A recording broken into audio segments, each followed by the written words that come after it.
ETV ఈనాడు ప్రతిష్టాత్మకంగా చేపట్టిన సుజలాం సుఫలాం స్ఫూర్తితో ఇంకుడు గుంతల నిర్మాణం ఉద్యమంలా సాగుతోంది. హైదరాబాద్ నగర శివారు కోకాపేటలోని మగధ విలేజ్ కాలనీ వాసులు అతిపెద్ద ఇంకుడు గుంతను ఏర్పాటు చేశారు. 500 గజాల విస్తీర్ణంలో ఇంకుడు గుంత తవ్వారు. మరిన్ని వివరాలు మా ప్రతినిధి చంద్రశేఖర్ ప్రత్యక్ష ప్రసారం ద్వారా అందిస్తారు. చర్యల పట్ల ప్రజల్లో అవగాహన పెరుగుతోంది. తెలుగు రాష్ట్రాల్లో నీటి సంరక్షణ కోసం ఇంకుడు గుంతల నిర్మాణానికి ప్రజలు పెద్ద ఎత్తున ముందుకు వస్తున్నారు. ఈనాడు ఈటీవీ ఇచ్చిన సుజలాం సుఫలాం పేరిట ఇచ్చిన పిలుపునకు పెద్ద ఎత్తున స్పందించి ప్రతి ఒక్కరూ స్వచ్ఛందంగా ఇంకుడు గుంతల నిర్మాణ కార్యక్రమాలు చేపడుతున్నారు.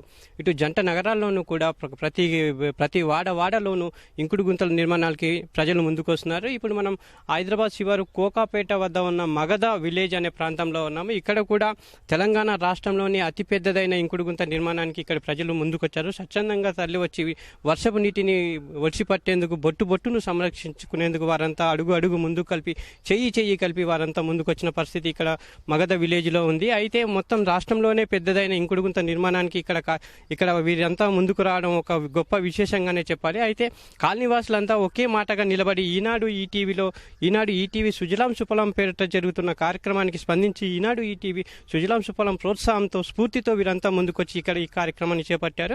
రాష్ట్రంలోనే పెద్దదైన ఇంకుడు గుంత నిర్మాణానికి వీరు కార్యక్రమాన్ని శ్రీకారం చుట్టి ముందుకు కదులుతున్నారు. ఇప్పుడు కాలనీ అధ్యక్షుడు దిగ్విజయేందర్ రెడ్డి గారు మనతో పాటు ఉన్నారు. దిగ్విజయేందర్ రెడ్డి గారు, చెప్పండి, ఇది ఎలా చేపట్టారు? మీకు ఈ స్ఫూర్తి ఎలా వచ్చింది చెప్పండి. మేము గండిపేటకి 2 కిలోమీటర్ల దూరంలోనే ఉన్నా కూడా ఈసారి గండిపేట ఎండిపోవడం వల్ల ప్రతిరోజు మేము మా కాలనీకి 1,00,000 లీటర్ల నీళ్లు కొనాల్సి వస్తుందండి. సో ఈనాడు పిలిచిన పిలుపుతోటి, సుజలాం సుఫలాం పిలుపుతోటి మేము యుద్ధ ప్రాతిపదిక మీద ఉద్యమ స్ఫూర్తితోటి మేము 170 ఇంకుడు గుంతలు ప్లాన్ చేసాము. 140 ఇంకుడు గుంతలు వచ్చేసి ప్రతి ఇంట్లో కూడా ప్రతి ఒక్కరు ఇంకుడు గుంత పెట్టాలనేది ఒకటి ఉద్యమ స్ఫూర్తితోటి చేస్తున్నాము. ఒక 25 గుంతలు అక్కడ అయిపోయినాయి. తర్వాత బయట కామన్ ఏరియాస్లో రోడ్డుకి ఇరువైపులా ఒక 50 గుంతలు ప్లాన్ చేసాము. 26 గుంతలు ఆల్రెడీ చేసాము. తర్వాత ఈ ఎక్కడైతే పార్క్ ఉందో పార్క్ని అండర్ గ్రౌండ్ గుంత ఇప్పుడు తెలంగాణ మొత్తంలోనే పెద్ద గుంత అండి. ఇది దాదాపు 3 లక్షల లీటర్ల కెపాసిటీ. ప్రతి వానకు మినిమం కనీసం 1,50,000 లీటర్లు ఇంకడానికి అని చెప్పేసి ఇక్కడ మేము 9,000 క్యూబిక్ ఫీట్ తోటి స్వచ్ఛందంగా అందరు మా రెసిడెంట్స్ ఇచ్చిన డబ్బులతోటి వాలంటీర్ ఫండింగ్ అనమాట చేసి మేము చేస్తున్నామండి. ఇది ఈ సంవత్సరం ఇలా చేసినందుకు వచ్చే సంవత్సరం మేము 1 లీటర్ కూడా కొనాల్సిన అవసరం రాదు అనేది మేము పూర్తి నమ్మకంతో ఈ ఇంకుడు గుంతలు చేస్తున్నామండి. ఇప్పుడు కార్యదర్శి గారు సుజన్ రెడ్డి గారు మనతో పాటు ఉన్నారు. సార్, చెప్పండి, అసలు మీరు ఏ రకమైన నీటి ఇబ్బందులు ఎదుర్కొన్నారు? ఈ ఆలోచన వచ్చిందే తడవుగా ఎలా దీన్ని కార్యక్రమాన్ని ముందుకు తీసుకెళ్తున్నారు? మాకు చాలా అక్యూట్ వాటర్ ప్రాబ్లం ఉంది ఈ ఏరియాలో. ఎందుకంటే 1,500 ఫీట్ పోయినా కానీ వాటర్ లేవు ఈ ఏరియాలో ప్రస్తుతానికి సిచ్యువేషన్. వాటర్ అనేది చాలా ఇంపార్టెంట్ లైఫ్లో. మేము ఏమనుకున్నామంటే సుజలాం సుఫలాం ప్రోగ్రామ్ చూసి అందరూ చేస్తున్నారు స్ఫూర్తితోని, మనం ఎందుకు చేయొద్దు అని ముందుకు కదిలొచ్చి మేము కూడా స్టార్ట్ చేసి ఇంకుడు గుంతలు. మా ఐడియా ఏంటంటే ఈ ఏరియాలో వాటర్ టేబుల్ లెవెల్స్ పెంచాలి, ప్రతి ఒక్కరికి బెనిఫిట్ రావాలి, దాంతో ప్రతి ఇంట్లో చేయాలి, ప్రతి వారు చేయాలి ఈ స్ఫూర్తితోని. ఇది ఈ గుంటలు కాకుండా ఇంకో 2 పెద్ద గుంటలు కూడా చేద్దామని మా ప్లాన్ ఉంది. ఇంకో 2 మంత్స్లో 3 మంత్స్లో అవి కూడా కంప్లీట్ చేస్తాం మేము. వాటర్ ప్రాబ్లం వచ్చేవరకు చాలా వాటర్ ప్రాబ్లం ఉంది. సో నెక్స్ట్ ఇయర్కి ఈ వాటర్ ప్రాబ్లం ఉండకపోవచ్చు. మేము ప్రతి బొట్టుని నీటి బొట్టుని ప్రతి బొట్టుని క్యాప్చర్ చేసి దాన్ని రెయిన్ వాటర్ హార్వెస్టింగ్ చేద్దామని మా ఎక్స్పర్ట్స్ ఉన్నారు ఇక్కడ, వాళ్ళ హెల్ప్ తీసుకొని మేము ఈ గుంతలు ప్లాన్ చేసాము.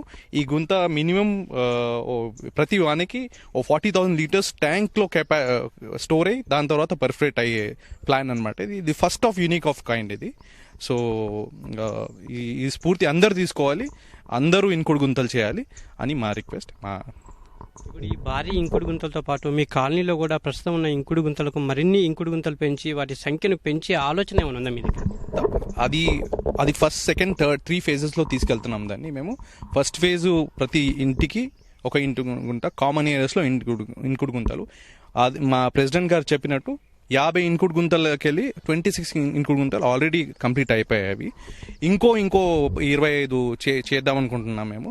అది కాకుండా ఇంకో 2 పెద్ద ఇంకుడు గుంతలు మినిమం 50,000 లీటర్స్ కెపాసిటీ ఉన్న ఇంకుడు గుంతలు కూడా చేద్దాం అనుకుంటాం. ఇదైతే 3 lakhs లీటర్స్ కెపాసిటీ. ఇంకో 2 కామన్ ప్లేసెస్ ఉన్నాయి, అక్కడ కూడా ఇంకా 2 చేద్దామని, టోటల్ 150 వరకు చేద్దామని. ప్రతి ఇంటికి ఒకటి కామన్ ఏరియాస్లో ఫుట్ పాత్స్ మీద ప్రతి బొట్టు మేము ప్రిజర్వ్ చేసి ఈ ఏరియా గ్రౌండ్ వాటర్ టేబుల్ పెంచుతామని మా ప్లాన్. ఈ భారీ ఇంకుడు గుంతలు 30 అడుగుల పొడవు, 30 అడుగుల వెడల్పుతో పాటు 10 అడుగుల లోతుతో ఈ ఇంకుడు గుంతలు నిర్మిస్తున్నాయి. అయితే ఈ ఇంకుడు గుంతల నిర్మాణానికి రూపకల్పన చేసిందిగా మాత్రం వలంతరిలో డైరెక్టర్గా పనిచేస్తున్న ఎల్లారెడ్డి గారు మనతో పాటు ఉన్నారు. చెప్పండి సార్, దీనికి ఎలా రూపకల్పన చేశారు, మీ ఆలోచన ఇది ఎలా వచ్చింది? ఇక్కడ మాకు నీటి ప్రాబ్లం చాలా ఉందండి మగధ ఈ విలేజ్లో. ముఖ్యంగా ఏంటంటే మాకు ఉన్న బోర్లు సరిగా పనిచేయట్లేదు, కావాల్సినంత నీరు రావట్లేదు. ప్రతి ఏడవ ఏంటంటే మన బోర్లు వేస్తున్నాము, ఎక్స్ట్రా బోర్లు వేస్తున్నాము, దానివల్ల కూడా రావట్లేదు. మేము ఆలోచించి ఇది సొల్యూషన్ కాదు, మన గ్రౌండ్ వాటర్ రీఛార్జ్ చేసుకోవాలి. రీఛార్జ్ చేసుకోవాలన్నప్పుడు మాకు ఇక్కడ ఏదైతే రెయిన్ వాటర్ వస్తుందో దండిగానే వస్తుంది, కాలనీలో పడ్డది. తర్వాత మా దగ్గర చాలా బయటికి వెళ్ళిపోతుంది. సో ఇక్కడ రీఛార్జింగ్ ఏం జరగట్లేదు. మేము ఒక గడిచిన సంవత్సరమే ఆలోచించాము ఏ విధంగా దీన్ని రీఛార్జ్ చేసుకోవాలి. మేము భారీ ఎత్తున చేయాలంటే మాకు పబ్లిక్ ఓపెన్ స్పేస్ కావాలి. ఈ పార్కులో చేస్తే ఈ పార్కు వృధా అయిపోతుందని కొంత ఆందోళన మరి. అలాంటప్పుడు దీన్ని అండర్ గ్రౌండ్ చేస్తే మనకు పార్కు ఏరియా ఉందో అది మనకు ఉపయోగపడుతుందని దీన్ని డిజైన్ చేయడానికి మేము ప్రయత్నించాము. ఇప్పుడు మాకు బయట నుండి వచ్చే నీళ్ళు ఏదైతే ఉందో దాదాపు ఒక 20 లీటర్స్ పర్ సెకండ్ డిశ్చార్జ్ ఉంటుంది. అంటే మనం మంచి కాలువలో వెళ్ళినంత నీళ్లు బయటకు వెళ్తుంటాయి. దాంట్లోది మేము సగం హార్వెస్ట్ చేయగలిగిన 10 లీటర్లు పర్ సెకండ్. సో దాన్ని డిజైన్ చేసి దాన్ని బేస్ చేసుకొని మేము ఎంత సైజు కావాలి సో అనేసి దానికి 30x10 ఫీట్ డెప్త్. తర్వాత ఇక్కడ కూడా మధ్యలో మీరు చూసినట్లయితే ఒక సంపులాగా తయారు చేయడం జరిగింది. ఇందులోకి వచ్చిన వాటరు అది డిస్పేట్పై 2 వైపులకు వెళ్ళిపోతుంది. ఏదైతే మేము 10 లీటర్స్ పర్ సెకండ్ తీసుకుంటున్నామో ఇది దాదాపు 30x30 స్క్వేర్ ఫీట్ కింద ఏదైతే ఉందో area 5 millimetre per hour infiltration అవుతుంది. ఇంత వచ్చే వాటర్ వెళ్ళిపోయేదానికి అవకాశం ఉందన్నమాట, అంత కంటిన్యూస్గా డిశ్చార్జ్ వచ్చినా కానీ. సో దాన్ని దృష్టిలో పెట్టుకొని చేయడం జరిగింది. దానికి కావాల్సిన డైమెన్షన్స్ కానీ ఈ మెటలు తర్వాత చిప్స్ శాండ్ ఎస్టిమేట్ చేయడం జరిగింది. సో ఇప్పుడు ఇది అయిన తర్వాత మళ్ళీ ఇదంతా బ్యాక్ ఫిల్ చేసి దానిపైన శాండ్ వేసిన తర్వాత మళ్ళీ మేము లాన్ కూడా వేసేస్తే ఎవరికి మీరు తర్వాత వచ్చినప్పుడు మీకు తెలియదు అన్నమాట ఇక్కడ ఒక ఇంకుడు గుంత ఉందనేసి. ఆ విధంగా దీన్ని టెక్నికల్గా డిజైన్ చేయడం జరిగిందండి. సో దీన్ని కూడా వాటర్ కూడా బయట నుండి అంటగొండ పైప్ ద్వారా తీసుకొస్తాము. అది ఒక 4 ఇంచెస్ 2 పైపులు పెట్టాము, 4.5 ఇంచెస్. దాంట్లో నుండి ఇందులోకి 10 లీటర్స్ పర్ సెకండ్ వస్తుంది. ప్రధానంగా ఏంటంటే ఇప్పుడు మేము ఈ మధ్య కాలంలో నీరు కొనడం జరిగింది. ఇక్కడ కొంటే దాదాపు 1 లీటర్ వచ్చేసి 16 నుండి 20 పైసలు పెట్టుకుంటున్నాం. సపోజ్ ఒక ఇంటికి 1000 లీటర్స్ ఉన్నాయనుకోండి మేము కెపాసిటీ ఇంటికి, దాదాపు మేము రోజుకు 150 రూపాయలు అవుతుంది ఆ వాటర్కి. సో నెలకైతే 4,500 రూపాయలు అవుతుంది. మేము ఒక్కొక్క ఇంటి దగ్గర నుండి దాదాపు 2,000 రూపాయలు అడిషనల్గా తీసుకోవడం జరిగింది మెయింటెనెన్స్లో. ఇలా చేస్తే అందరూ చాలా ఇబ్బందులు ఉన్నాయి. సో మన బోర్ల ద్వారానే అంత చేసుకున్నట్లు ఇంటికి 2,000 రూపాయలు మనం ఆదా చేయొచ్చు. ఒక ఇంటికి 150 ఇళ్ళు ఉన్నాయి ఇక్కడ, అంటే దాదాపు 3 లక్షల రూపాయలు మేము నీటికే ఖర్చు పెడుతున్నాం. సో అలా చూస్తే చాలా అడ్వాంటేజ్ ఉందన్నమాట.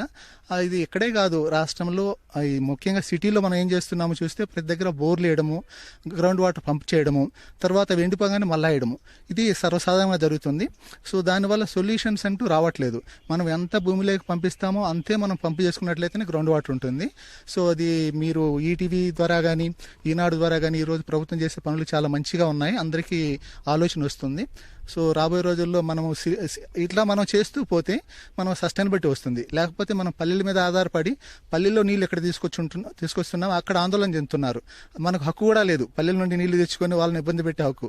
మేము దానికి నిరోధించాలనే ఉద్దేశంతో ఈ కార్యక్రమం చేపట్టామండి.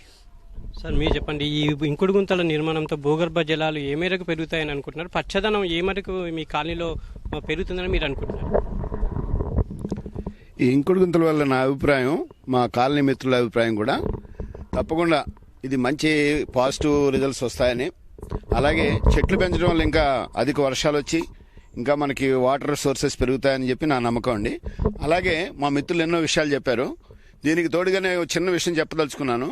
ఇక్కడ ఉన్న లోకల్ మనకి ముంగి జైపాల్ రెడ్డి గారు మాజీ సర్పంచ్ గారు, ప్రజెంట్ సర్పంచ్ గారు యాదగిరి గారు, అలాగే ఎంపీపీ గారు మనకి మల్లేష్ గారు, మనకి మరి మన ఎమ్మెల్యే గారు, వీరందరూ కూడా మేము ఏ కార్యక్రమం అడిగినా కూడా వారందరూ సహకరిస్తున్నారు. మేము ఈ కార్యక్రమాన్ని ముందుకు తీసుకెళ్ళడానికి వారి ఆశీర్వాదాలు కూడా మా వెనకాల ఉన్నాయి. అలాగే మనకి దగ్గరలో ఉండి మేము గండిపేట వాటర్ పక్కనే ఉన్నామని సిటీలో అందరూ అనుకుంటారు. మాకు వాటర్ లేని పరిస్థితుల్లో మిత్రులంతా కూడా వాటర్ ఎలా ఇంప్రూవ్ చేయాలనే పరిస్థితుల్లో అన్నీ కూడా మా ఎల్లారెడ్డి గారు డైరెక్షన్లో వారు ఇచ్చిన గైడెన్స్ తోటి ముందుకెళ్తున్నాం. ఇది మంచి ఫలితం వస్తుందనే నమ్మకం. అలాగే గవర్నమెంట్లో ఉన్న పెద్దలకు కానీ లేదా ఇప్పుడు హెచ్ఎండిఏ ఎక్స్ ఎండి గారు, జిహెచ్ఎంసీ కమిషనర్ గారు జనార్దన్ రెడ్డి గారు మంచి హార్డ్ వర్కింగ్ ఎఫిషియెంట్ పర్సన్. ఆయన కూడా దయచేసి ఈ నదులు కూడా ఎలా ఇంప్రూవ్ చేయాలి, గండిపేట కానీ హిమేష్ సార్ గారని అనుకుంటే మనకి మంచి మార్గాలు ఉన్నాయని ఒక చిన్నవాడిగా నా అభిప్రాయంగా చెబుతున్నాను. మనకి జూరాలు కానీ మంజీరా కానీ ఇప్పుడు ఈ పైన వచ్చే ఈ వాగుల్లోకి ఆ వాటర్ కూడా డైవర్ట్ చేస్తే గండిపేట కూడా నిండి ప్రజలందరికీ సుభిక్షంగా ఉండాలని చెప్పి మనస్ఫూర్తిగా కోరుకుంటున్నాం. ఇది మొత్తంగా మగధ విలేజ్ కాలనీవాసుల అభిప్రాయం. ఈనాడు ఈటీవీ చేపట్టిన సుజలాం సుఫలాం స్ఫూర్తితోనే తాము ఈ కార్యక్రమాన్ని చేపట్టామని, రాష్ట్రంలోనే అతిపెద్ద ఇంకుడు గుంత నిర్మిస్తున్నారని వీరు చెప్తున్నారు. కెమెరామెన్ నవీన్తో చంద్రశేఖర్, ఈటీవీ న్యూస్, హైదరాబాద్.